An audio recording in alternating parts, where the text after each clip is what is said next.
kyslík, oxygen, sa používal v urgentnej medicíne odjakživa. Hlavne pri vysokých stupňoch popálenín pre obete požiarov. Koncentrovaný kyslík vo vodnej zložke krásne hojí. Zloženie slovenskej kyslíkovej kozmetiky Oxy-Edict je vyvážené účinnými látkami najmä pre zrelú a veľmi dehydrovanú pleť, ktorá je poškodená vekom či slnením.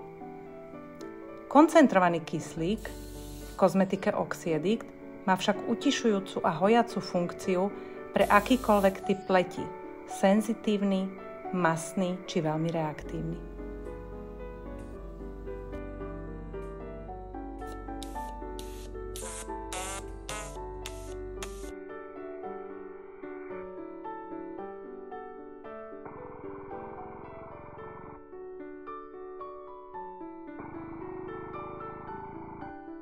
Takže vidíte, kyslík v kozmetike nie je len o tom, že sa sprejujeme pred kamerou, ale o tom, že kyslík je perfektný pre každý typ pleti.